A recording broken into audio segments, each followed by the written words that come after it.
यह कहानी है एक सन्यासी की। सन्यासी वह होता है जो अपना सब कुछ त्याग कर सिर्फ एक चीज को अपना लक्ष्य बना लेता है। कोई भी व्यक्ति सन्यासी बेवजह नहीं बनता। सन्यासी बनने के पीछे एक बहुत बड़ी वजह होती है। उस व्यक्ति के सन्यासी बनने के पीछे भी एक बहुत बड़ी वजह थी। सन्यासी बनने से पहले उस व्यक्ति के मन ने उस व्यक्ति से बहुत से गलत कार्य करवाए थे, बहुत से पाप करवाए थे। उस व्यक्ति का मन उसका मालिक बन चुका था और वह अपने मन का गुलाम। जीवन के हर सुख, आराम और ऐश्वर्य प्राप्ति के बाद भी उस व्यक्ति के मन में अथाह पीड़ा थी और यही मानसिक पीड़ा उसे सन्यासी बना देती है। सन्यासी बनने के बाद वह व्यक्ति सांसारिक दुनिया से दूर हो जाता है, जंगल में रहने चला जाता है, ध्यान करता है, तरह तरह की साधनाएं और अभ्यास करता है, भिक्षा मांगकर भोजन करता है, एकांत और मौन का अभ्यास करता है। लेकिन फिर भी उस व्यक्ति का मन शांत नहीं होता। वह अंदर से बेचैन और परेशान ही रहता है। यहाँ एक बात समझने वाली है कि ध्यान या किसी भी साधना का जो शुरुआती बिंदु है, उसकी शुरुआत ही तभी की जा सकती है जब हमारा मन शांत हो, जब हमारा मन हमारी सुनता हो। लेकिन उस सन्यासी का मन ना तो शांत था और ना ही उसकी सुन रहा था। उस सन्यासी के मन में यह बात गहराई से बैठती जा रही थी कि मन को वश में करना, मन पर काबू पाना असंभव है। लेकिन फिर एक दिन उस सन्यासी को एक व्यक्ति मिलता है जो ना तो कोई साधु सन्यासी होता है और ना ही कोई बुद्धिमान व्यक्ति। वह तो बस एक साधारण सा चारवाहा था जो उस जंगल में अपनी भेड़ों को चरा रहा था। वह चारवाहा उस सन्यासी के पास आकर उससे पूछता है, क्या मैं तुम्हारी कुछ मदद कर सकता हूँ? तुम बहुत परेशान लग रहे हो। मैं तुम्हें पिछले कई दिनों से देख रहा हूँ। तुम बहुत बेचैन रहते हो। अगर तुम चाहो तो मैं तुम्हारी सहायता कर सकता हूँ। चारवाही की बात सुन सन्यासी कहता है, भला तुम क्या मेरी मदद कर सकते हो? तुम तो एक संसारी हो जो अपनी मोह माया में लिप्त रहता है। यह सुन वह चारवाहा उस सन्यासी से कहता है, मैं तुम्हारी मदद कर सकता हूँ। मैं मन को वश में करना जानता हूँ। सन्यासी चारवाहे के मुंह से यह बात सुन जोर से हंसता है और कहता है, क्या क्या कहा तुमने? तुम मन को वश में करना जानते हो? मैंने अपना सब कुछ त्याग दिया, आकर जंगल में रहने लगा। तब भी मैं अपने इस मन का गुलाम हूं और तुम कह रहे हो कि तुम इसे वश में कर सकते हो। वह चारवाहा कहता है, मन को वश में करने के लिए सभी वस्तुओं का त्याग करना आवश्यक नहीं है और ना ही जंगल में आकर रहना जरूरी है। बस एक चीज है जिसे छोड़ना सबसे जरूरी है। वह सन्यासी उस चारवाहे से पूछता है, और वह एक चीज क्या है? वह चारवाहा सन्यासी से कहता है, वह एक चीज है गलत जानकारी। आज तक हमारे भीतर जो भी जानकारी गई है उसी ने हमारे मन का निर्माण किया है। सन्यासी उस चारवाहे से पूछता है, परंतु वो कैसे? वह चारवाहा समझाते हुए कहता है, मान लो तुमने आज तक अपने जीवन में सेब का फल नहीं खाया, तुम्हें सेब के स्वाद के बारे में कुछ भी नहीं पता, तो क्या तुम्हारा मन कभी सेब खाने को कर सकता है?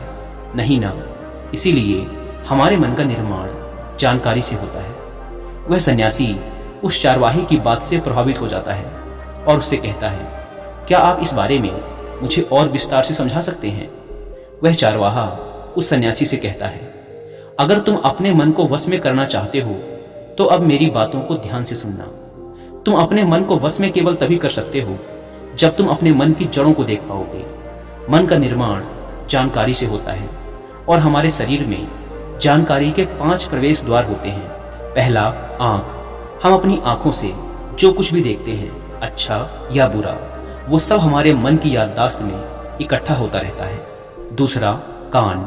हमारे कान जो कुछ भी सुनते हैं वह भी हमारे मन में बीज के रूप में बो दिया जाता है। तीसरा, जीभ। जिस भी चीज का स्वाद हम एक बार ले लेते हैं वह हमारे मन की याददाश्त में अंकित हो जाता है। चौथा है नाक।